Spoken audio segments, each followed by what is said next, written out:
Boa tarde a todos, é um prazer estar aqui novamente com todos vocês. Sejam todos bem-vindos nessa tarde, nossos queridos Roberta, irmã Roberta, o irmão Miro, também nosso vizinho que está aqui, né? Sejam bem-vindos e todos aqueles que estão chegando aí nessa live, dessa reunião aqui dessa tarde. A gente vai continuar a estudar o livro de Atos, né? E para você que esteve acompanhando aí os estudos conosco, o que é Atos, né? O que essa palavra Atos significa? Por que tem o livro de Atos? Já tem aí um tempo que a gente, no domingo passado, não teve o estudo. Então vamos dar uma relembrada. Atos vem de quê? Atitudes. De feitos.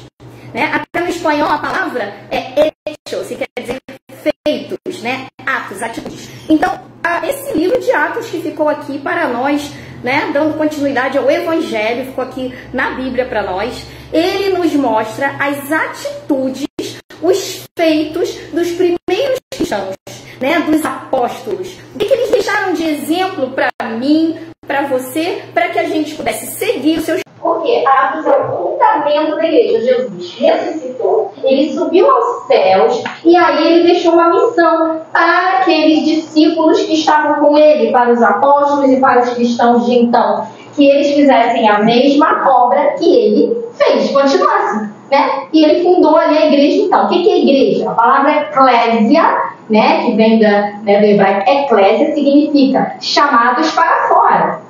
Né? E aí surgiu a igreja, ali que a palavra igreja começou a ser mencionada, os chamados para fora, né? Que significa o quê? Aqueles que foram chamados para fora de um sistema, de uma sociedade do mundo, onde se prioriza somente o humano, né? Somente aquilo que é palpável, que é relativo ao homem, e foram chamados para fora desses sistemas para seguir o reino de Deus, para seguir as leis de Deus, né? Os propósitos de Deus. Então, a igreja é o corpo de Cristo, né? É o corpo de Cristo. E ali também, no livro de Atos, os primeiros crentes, aqueles que começaram a crer, né, no Evangelho, eles foram chamados de cristãos.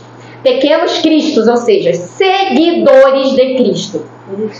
E no livro de Atos, a gente vai ver, então, a gente está vendo, nós paramos no capítulo 9. E o capítulo 9 fala de uma pessoa que jamais teria condição de ser um cristão. Era um homem que ele era renegado, ele foi renegado, né, pelos próprios cristãos no início, ninguém acreditou nele, desconfiavam dele quando ele se tornou um cristão, e ele foi também desprezado por aqueles que o consideravam, né, o máximo, que o consideravam uma autoridade, uma pessoa, né, de respeito. Quando ele se tornou cristão, ele passou a ser desconsiderado. E quando ele se tornou cristão, muitos não acreditaram que ele era cristão por causa do seu passado. Ele foi um homem um dos que mais sofreram por amor a Cristo. Ele teve sofrimentos tanto físicos, e ele vai falar isso, e a gente vai ver ele falando a respeito disso durante o Evangelho aqui, durante as epístolas, né, que ele vai escrever, e também aqui no livro de Atos.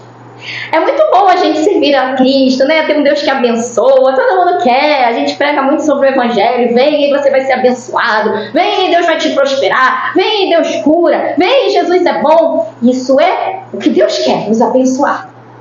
Porém, Jesus também advertiu a certos irmãos que eles passariam por muitas perseguições e dificuldades. E é nessa hora que aí se torna estreito, né, ser cristão, que muitos não aguentam. E eu vou dizer, das pessoas que mais sofreram por amor ao Evangelho, esse que a gente vai hoje estudar sobre a vida dele, ele se destaca, ele foi um dos que mais sofreram. Mas foi um que também, dos que mais deixou, ele deixou um exemplo, né, de resistência, determinação, né, objetivo e realmente uma conversão genuína a Cristo. O pior perseguidor veio a se tornar o maior perseguido. Quem é, né? A gente vai lá para Atos 9, livro de Atos, capítulo 9. E a gente vai se reportar naquele dia que Estevão, o primeiro mártir da igreja, ele estava sendo apedrejado por dizer que Jesus era o Messias. E nós sabemos que os fariseus, as autoridades religiosas de então, não quiseram reconhecer Jesus como Messias.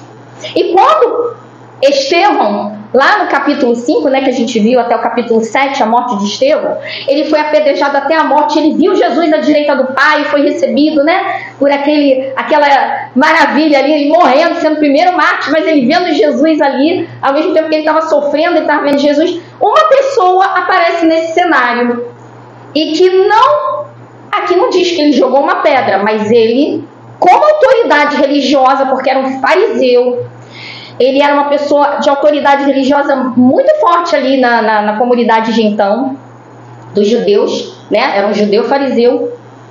Ele vê aquela cena, aquele homem sendo morto, ele não atira uma pedra, mas ele consente, ele permite, e ele autoriza e ele até corrobora aquela atitude, aquele martírio ali, aquele assassinato, na verdade, de Estevão.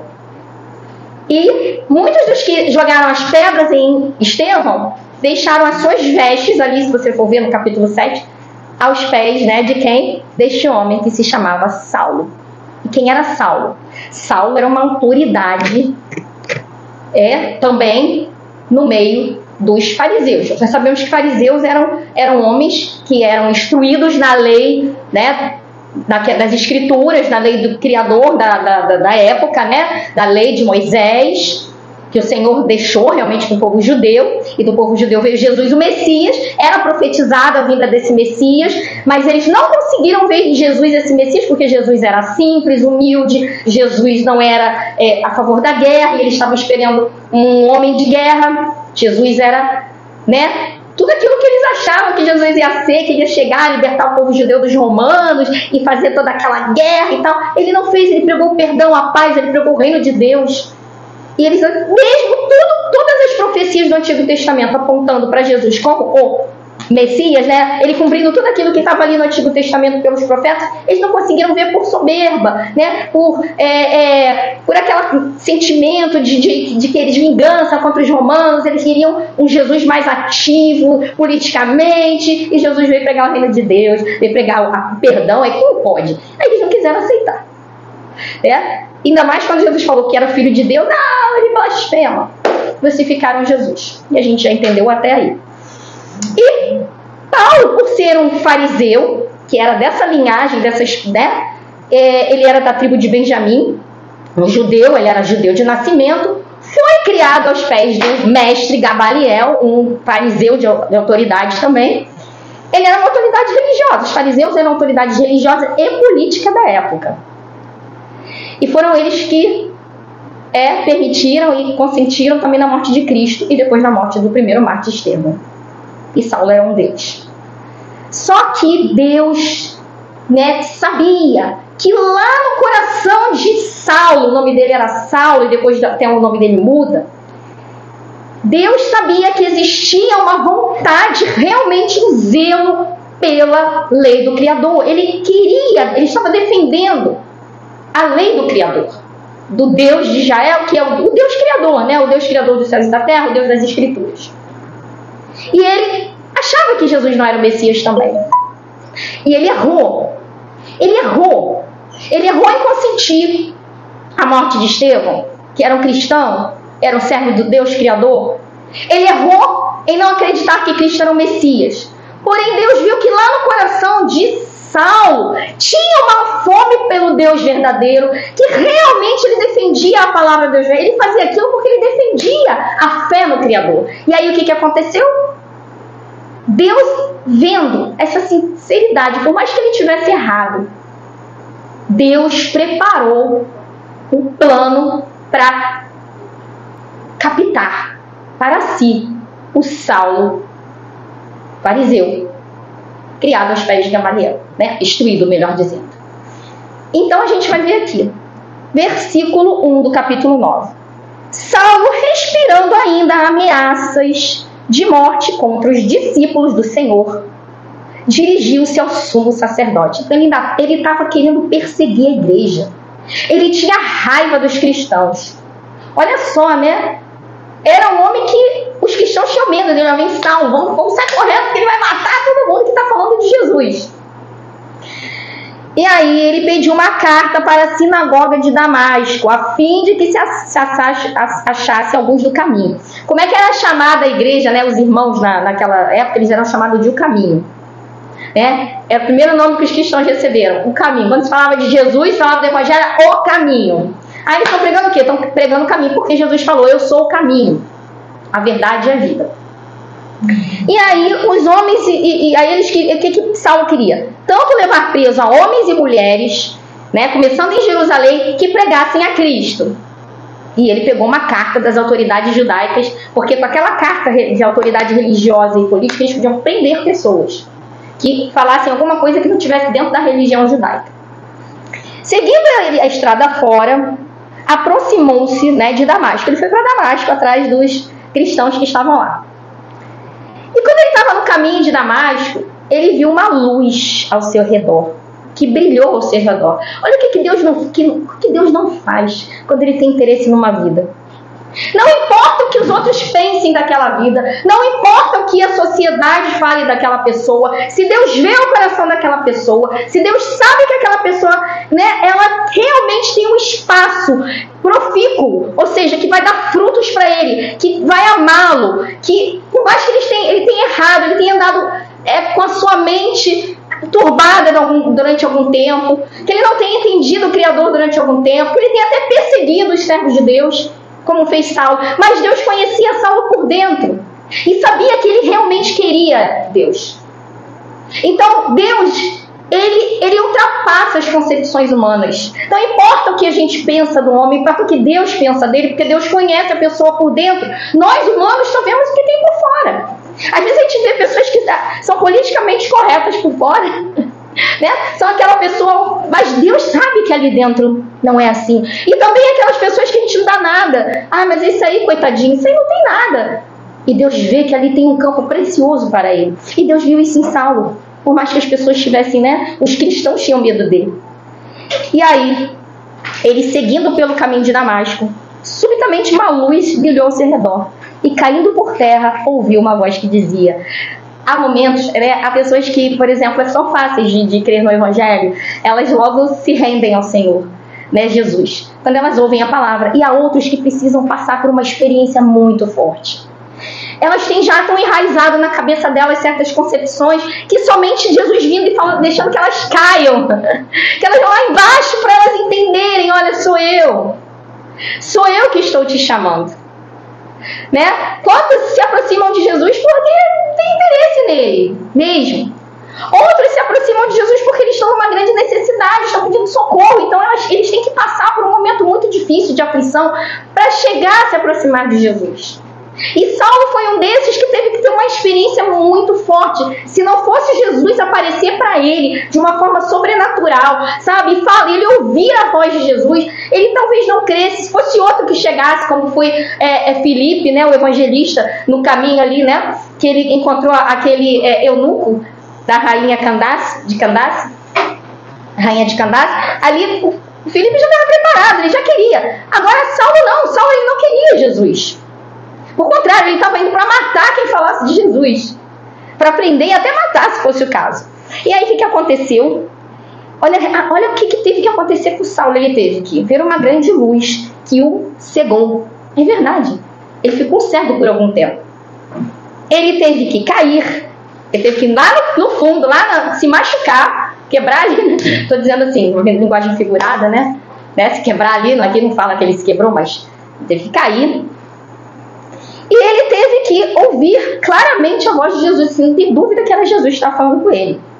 E aí ele ouviu uma voz que dizia, naquela luz ali, Saulo, Saulo, por que me persegues? Mas olha só, ele estava perseguindo Jesus, Jesus já estava morto. Jesus estava ressuscitado, vivo, como ele está vivo até hoje. Tanto é que ele falou com Saulo. E ele falou para ele assim, para mostrar que ele estava vivo. Por que me persegue? Mas ele não estava perseguindo Jesus, ele estava perseguindo as pessoas que falavam de Jesus. O que Jesus quis dizer com isso? Que quando se persegue, alguém que está, né, falando de Cristo, vivendo Cristo, porque não é só falar é muito fácil, mas os cristãos ali estavam vivendo Cristo. Se está perseguindo ao próprio Cristo. Sabe o que é isso? Se você tem compromisso com Jesus, se você passa a viver aos pés de Jesus, se você passa a seguir a Jesus, quem estiver te perseguindo, quem estiver fazendo alguma coisa, não está fazendo para você somente, está fazendo para Cristo. Cristo, ele te assume. Cristo te assume como filho. Sabe, Jesus Cristo, ele assumiu aquele povo que levava o seu nome, que tudo que faziam com eles estavam fazendo com o próprio Jesus, que Jesus falou assim para Saulo. Jesus não falou assim: por que você persegue os meus seguidores? Por que você persegue o meu povo? Não, Jesus falou assim: porque me persegues. Que coisa interessante, né? Quem tem compromisso com Jesus, Jesus tem compromisso com ele. Amém. Quem é de Jesus, Jesus assume a vida dele. Essa é uma coisa muito profunda, gente. Porque qualquer outro Deus, né? Qualquer pagão, qualquer outro Deus, a gente não vai dizer assim, que você se torna eu, né? E como Jesus está falando, é com você, mexeu com você, está mexendo comigo. Que coisa interessante. E aí, Saulo, mas Senhor, quem és tu? Quem és tu? E o que Jesus respondeu? Eu sou Jesus, a quem tu persegues. Que palavra, aquela palavra deve ter sido assim, bum! Foi como se fosse um soco assim. Gente, Saulo deve ter, mas eu estou perseguindo esse homem que está falando comigo, essa voz. Jesus está falando comigo, eu estou perseguindo ele. Foi uma experiência tão profunda. E Deus teve que agir de uma forma tão assim, sabe, específica. E isso mostra que cada vida é uma vida diferente. Da forma que Deus chega na minha vida, não é muitas vezes a forma que Deus chega na vida ali do pastor Ricardo, que Deus chega na vida da obreira Elizabeth, da minha mãe, né, minha mãezinha, irmã Conceição. Deus, ele tem um tratar específico. Eu, por exemplo, quando eu recebi a Cristo, eu recebi no meu quarto, sozinha. Eu peguei as escrituras, comecei a ler, me ajoelhei e falei assim, eu quero. Tive que entrar numa depressão primeiro, né? Tive que ficar bem deprimida, o estágio de depressão, que eu não saía do meu quarto, eu era adolescente, bem novinha. Comecei a ler a Bíblia e falar com Deus, olha, o que eu estou fazendo aqui? O que eu estou fazendo nesse mundo? Quem é o Senhor? Quero saber. Porque, assim, minha vida está sem sentido. O que vai ser de mim? E aí eu peguei, e foi assim que eu me tornei cristã, dentro do meu próprio quarto. Outros têm que ir a algum lugar, outros, né, que o outro falou para ele de Cristo, leva ele para algum lugar, fala de Cristo para ele. Comigo, foi eu e Deus. Fui eu e Deus, né? E aí, o que acontece? Com Saulo, teve que ser num tombo. Ele tombou, ele caiu para que Jesus pudesse mostrar que era superior a ele, porque ele estava se achando o dono da verdade, né? O representante de Deus aqui, que ele é que tinha, né? Que era a autoridade de Deus. E aí ele entendeu que ele estava se levantando contra o verdadeiro Filho de Deus. E aí o que aconteceu? Os companheiros de viagem ficaram emudecidos porque eles também ouviram a voz, só que eles não viam. Eles não viam. Eles ouviam, né? Não viam ninguém. Está aqui no versículo 7. Mas Saulo viu uma luz forte que o cegou. Ele, abrindo os olhos, nada podia ver. E guiado pela mão, né, daqueles que estavam com ele, seus companheiros de viagem, ele foi levado para Damasco, que era o seu destino, e esteve 3 dias sem ver, e nos quais não comeu nem bebeu nada. A experiência foi tão impactante que Saulo, né, o futuro Paulo, ele não conseguiu nem comer e nem beber durante aqueles dias. E aí, olha como é que Deus move peças na nossa direção. Deus move pessoas, Deus move situações. Quando Ele quer tratar com alguém, Ele move toda, né, uma realidade para chegar até aquela pessoa. Se Ele vê que ali existe uma pessoa potencial de conhecê-lo, de ser um instrumento nas suas mãos. e ele moveu um homem que não estava nem aí no cenário, chamado Ananias, que era um cristão ali de Damasco. E ele estava na casa dele, orando, ele como cristão, estava ali, né, buscando a Cristo, orando a Deus, Criador. Quando Ananias teve uma visão. Que coisa interessante, né, como Deus se manifesta. E aí, nessa visão, ele respondeu: eis-me aqui, Senhor. E uma voz lhe ordenou: dispõe-te e vai à rua direita. Ele deu até o endereço. Deus deu o endereço onde estava Saulo para aquele homem. Vai à rua direita, na casa de Judas. Gente, não é o Judas, né, o traidor, não. Esse já havia morrido enforcado, que ele se enforcou, tirou a sua própria vida, né? É na casa de um homem que também tem o nome de Judas, que era um nome comum ali na época. E procura por Saulo, apelidado de Tarso, porque ele nasceu em Tarso. Depois, mais à frente no estudo, a gente vai ver que ele era um homem que nasceu em Tarso. Ele era de uma família, né? Ele era judeu, filho de judeus, da tribo de Benjamim, né? Ele foi criado aos pés de um mestre da lei, Gamaliel. E a gente vai ver que está tudo isso aqui nas escrituras relatado, na história também, né? E livros também históricos, né? Flávio Joséfo, corroboram aqui todas essas informações, né? Aí, o que acontece, né? Ele falou, olha, para Ananias, Deus falou, vai ali na rua direita, deu o nome da rua, o endereço da onde estava hospedado o Saulo. Apelidado de Tarso, por quê? Porque ele foi criado na cidade de Tarso. Pois ele está orando. E viu entrar um homem chamado Ananias, impor-lhe as mãos para que recuperasse a vista. Então Ananias entrou onde estava ali o Saulo, orou por ele, a mandado de Deus, né, para que ele recuperasse a vista, colocou as mãos sobre ele. Ananias, porém, respondeu, né, antes dele ir, né, Deus pediu que ele fizesse tudo isso, ele fez, mas antes dele ir, ele respondeu: Senhor, eu tenho ouvido de muitos a respeito desse homem. Quantos males ele tem feito aos teus santos em Jerusalém, ou seja, aos separados, aos cristãos, né? E ele trouxe para cá uma autorização dos principais sacerdotes para prender os que invocam o teu nome. Já pensou que situação? Deus, tu quer que eu vá lá naquele homem que vem matar os cristãos? Ele vai me matar. O Senhor está me mandando ir lá falar com ele, ele vai querer acabar comigo. Ele está com uma autorização até para prender, até para matar os cristãos. Eu sou cristão. O Senhor está me mandando ir lá. Tem horas que Deus, né, coloca a gente em umas situações que a gente pensa que é para o nosso mal. Deus dá umas tarefas para a gente que a gente pensa, meu Deus, mas isso, eu vou ter que fazer isso. Mas quando Deus nos dá uma tarefa, Ele nos garante. Ele não vai te deixar sozinho no meio dos leões, né? Ele não vai te deixar sozinho na cova dos leões, né? Ele não vai nos deixar fracassar se Ele nos enviou. E Deus enviou Ananias. Ele sabia o que estava fazendo. E aí ele ficou com medo, é claro, ele era humano. Peraí, mas eu vou justamente a esse homem, esse tal de Saulo, esse assassino de cristão. Tá querendo, né? Veio com uma carta aí para pegar a gente aí, prender e até, se for o caso, matar.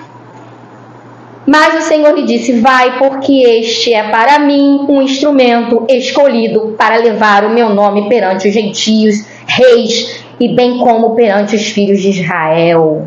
Porque eu lhe mostrarei quanto lhe importa sofrer pelo meu nome.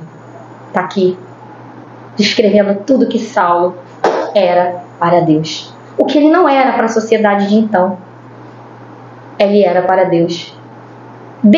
Os homens viam em Saulo uma pessoa.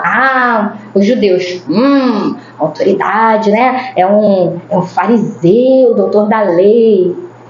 Os cristãos, perseguidor, assassino, perseguidor de cristão. Para Deus, um instrumento precioso que está, né? Que eu vou transformar e usar, mas ele vai sofrer muito. Ele vai sofrer muito por causa do meu nome. Por que será que Deus escolheu Saulo? Mas por que justamente aquele homem? Quando Deus escolhe alguém, Ele se conhece todas as particularidades daquela pessoa. Deus nos conhece melhor que a gente mesmo. Saulo era um homem que ele falava, né? Ele falava o latim, ele falava as línguas de então, né? Ele falava aramaico, ele era um judeu. Ele foi criado também com a cultura grega da época. Ele era um cidadão romano, porque o seu pai era um comerciante importante, também era uma autoridade, né, judaica, da comunidade judaica, e que adquiriu perante o império de então, né, por ser tão conceituado e respeitado, né, porque era um homem de finanças, um homem importante também, ele conseguiu a cidadania romana. Então ele tinha todo o perfil de uma pessoa que ia ter acesso a todo mundo de então para levar o Evangelho de Cristo. Poucos eram tão preparados quanto Saulo, que se tornaria Paulo, que a gente, né, São Paulo, o apóstolo Paulo que a gente conhece. Poucos eram tão instruídos, com tanta capacidade, né? Falava mais as línguas mais importantes do mundo de então, tinha acesso às autoridades de então, né? Foi uma autoridade também religiosa, e além de tudo era um homem que era culto. Mas não era só por isso, porque muitas vezes Deus não escolhe aqueles mais cultos, não. Deus ele não olha por esse aspecto. Deus olhou por esse aspecto não porque uma pessoa que tenha mais cultura vale mais do que uma pessoa que tenha menos cultura, nada disso. Na verdade, a sabedoria humana é o que menos importa, né? Mas para o mundo de então, e para nessa sociedade aqui, torna mais fácil pegar uma pessoa assim para certas missões. E a missão dele era levar o evangelho a autoridades, aos fariseus, aos judeus, que ele era descendente deles, e também alcançar os gentios. Por quê? Porque ele tinha cultura greco-romana. Ele tinha também a língua, ele dominava a língua desses povos. Então ele conseguia chegar a todos estes grupos, né, que a gente falaria hoje nichos, né? Todos esses tipos de grupos, ele conseguiria ter acesso. Então Deus juntou tudo isso, Deus o conhecia. E Deus viu um coração zeloso. Embora aquele zelo estava sendo usado de forma errada, Deus vai então canalizar esse zelo de Paulo para o caminho correto, para Cristo, para o amor de Cristo, para o evangelho da libertação, para o evangelho da salvação, para o Jesus do amor de Deus que salva o homem, que tem misericórdia, que dá graça, que liberta, né? Que faz o homem ser aquilo que Deus planejou. Era essa a missão que Paulo tinha. E Deus muda até o nome dele. Para Paulo, pequeno, aquele que era considerado grande se tornaria pequeno. Bom, e aí o que acontece, né? Ananias morreu de medo, mas foi. Vamos lá. Ananias deve ter ficado, eu vou ter que ir lá naquele perseguidor, ele vai querer me matar, mas eu vou, Deus está mandando, então Deus vai garantir, né? E ele foi, e entrando na casa, impôs as mãos sobre Saulo. E ainda disse: Saulo, irmão. Olha que ousadia, chama Saulo de irmão. Mas sabe, não era ousadia somente, era fé. Porque quando Deus fala alguma coisa, é aquilo ali. Pode repetir. Pode repetir. Se é Deus que está falando, pode repetir. Se Deus falou que ele é um instrumento, era um vaso para ele, ele não teve medo de chamá-lo de irmão. Eu já te chamo de irmão, porque se Deus já te vê instrumento dele, já te vê um cristão, já te vê uma pessoa misericordiosa, moral, então você é. Não importa o que o mundo vai dizer, você é, porque foi Deus que falou. E o que ele disse? Né? Olha aqui, ó. Ele chegou então e colocou as mãos sobre Saulo e disse: o Senhor me enviou, a saber, o próprio Jesus que te apareceu no caminho, por onde vinhas, para que recuperasses a vista e fique cheio do Espírito Santo. Aí foi a prova real de que era Deus ali na vida de Saulo. Ele não pôde ter mais dúvida. Sabe por quê? Porque ele voltou a ver. Da mesma forma que ele perdeu a visão, quando aquele homem, em nome de Jesus, porque foi Jesus que curou, não foi Ananias, devolveu-lhe a visão. Aí sim, Saulo teve certeza, era Jesus. Aquele que cura, aquele que dá, né, a vista aos cegos.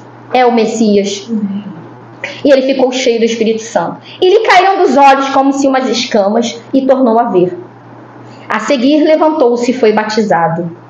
Não teve questionamento de Saulo. Né? Você vê como é que foi a coisa tão bem feita, né? O caminho dele foi tão bem traçado que ele não questionou. Não, me batiza. Tá aqui, sou de Jesus. Não tinha mais o que ele esperar. Não tinha mais o que ele questionar. Voltou a ver, ele ouviu a voz, ele viu aquela luz, ele, sabe, acabou. Um homem que nem conhecia ele. Deus falou com ele lá num outro lugar. Foi lá na casa dele, Deus deu endereço para ele, de onde ele estava. Ó, sou Ananias, é o seguinte, Deus falou comigo, Jesus falou comigo, para vir aqui, me deu o endereço que você estava aqui. Qual era a dúvida mais? Botou a mão nas vistas dele e voltou a ver. Ah, é Jesus. E é isso que vai sustentar a fé deste homem, para que ele apanhe em praças públicas, para que ele chegue diante de governadores e imperadores daquela época e até leve na cara, e até que ele morra pelo nome. O mesmo que consentiu na morte de um cristão vai mais tarde morrer por esse mesmo Cristo que ele perseguia, né? E aí o que acontece, né? Ele não pensou muito não, foi lá e se batizou. Quero Cristo. Levantou-se e foi batizado. E no versículo 19 do capítulo 9 de Atos, e depois de ter se alimentado, aí sim ele comeu, sentiu-se fortalecido e então permaneceu alguns dias com os discípulos. E aí foi a hora em que Saulo, agora vai ser transformado em Paulo, depois vai ser chamado de Paulo, foi se apresentar aos discípulos de Cristo que estavam ali. Aqueles que estavam morrendo de medo dele, ele foi procurá-los, não para prendê-los, não para censurá-los, mas para dizer que Cristo havia aparecido para ele. E isso, que coisa mais incrível, né, que foi para a igreja daquela época, né, ver que aquele homem passou por esse processo de conversão. Só que muitos acreditaram e outros desconfiaram, acharam que era a história dele, que aquilo era mentira para poder se aproximar deles e até prendê-los. Razoável, por tudo que ele tinha feito, era razoável que eles pensassem isso. Ele teve que provar com as suas atitudes, com o seu ministério, com a sua dedicação a Cristo, que ele teve que provar ali com a sua vida de que realmente agora ele não era mais o Saulo perseguidor, mas ele era um homem de Deus, um missionário com a missão de levar aquele Jesus para todas as nações, para o povo dele, o povo judeu, e para todas as nações. E aí o que acontece? Né? Logo ele pregava nas sinagogas, ele foi logo lá para os amigos, né? E aqueles com quem ele lidava, que eram os da sinagoga. E olha o que ele teve que fazer: chegar na sinagoga e dizer que Jesus era o Filho de Deus. Que coisa, hein? Imagina como não foi a revolução quando viram aquele Saulo. O Saulo, o fariseu, entrando na sinagoga, e o que ele diz? Não, Jesus é o Messias. Que alvoroço ele não deve ter causado. Que alvoroço, né?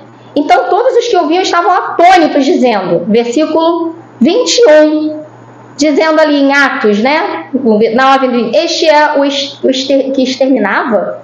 Este não é aquele que exterminava em nome de Jesus?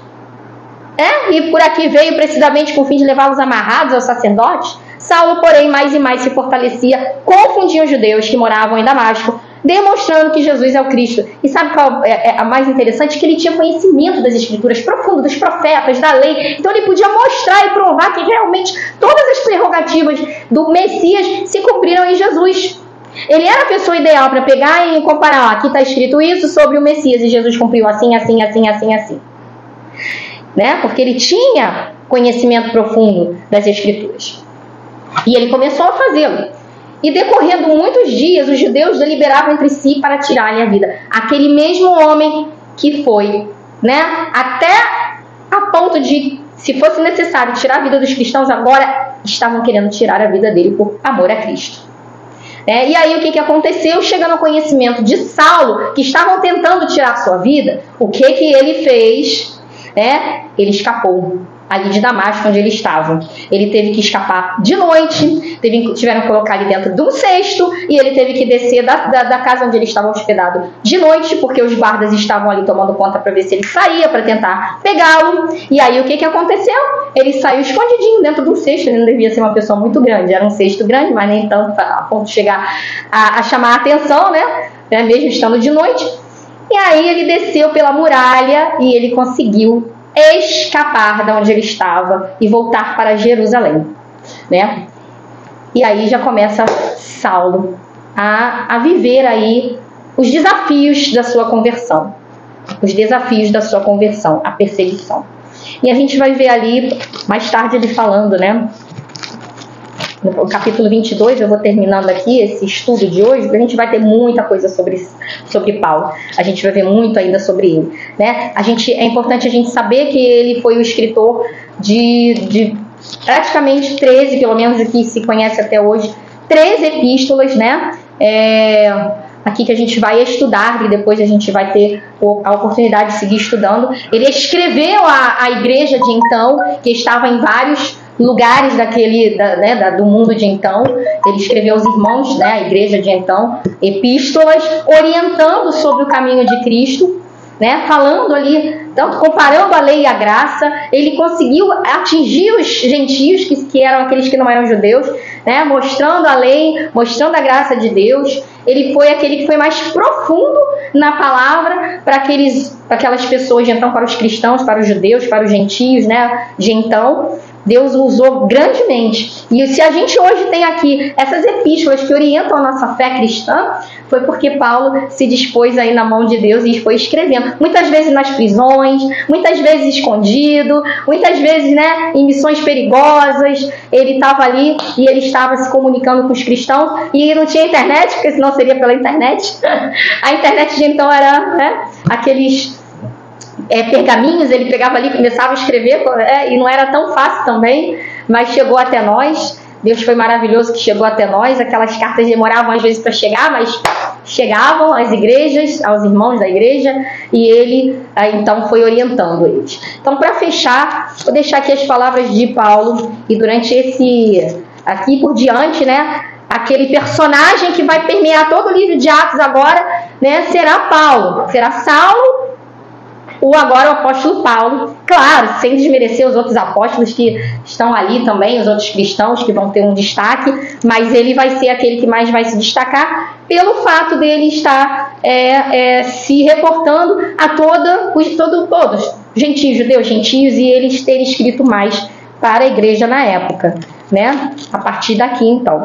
E a gente vai deixar aqui, eu vou deixar aqui umas palavras que ele disse: eu sou judeu, nasci em Tarso da Cilícia, mas criei-me nesta cidade, e aqui fui instruído aos pés de Gamaliel, segundo a exatidão da lei de nossos antepassados, sendo zeloso para com Deus, assim como todos vós o sois nesse dia de hoje. Persegui este caminho até a morte, prendendo e metendo em cárceres homens e mulheres, de que são testemunhas os sumos sacerdotes e todos os anciãos. Destes recebi cartas para os irmãos que ia para Damasco, no propósito de trazer manietados para Jerusalém, os que também lá estivessem, para serem punidos. Ora, acontecendo que indo eu no caminho, já perto de Damasco, quase ao meio-dia, repentinamente, uma grande luz do céu brilhou ao redor de mim. Caí por terra e ouvindo uma voz que dizia: Saulo, Saulo, por que me persegues? Perguntei: quem és tu, Senhor?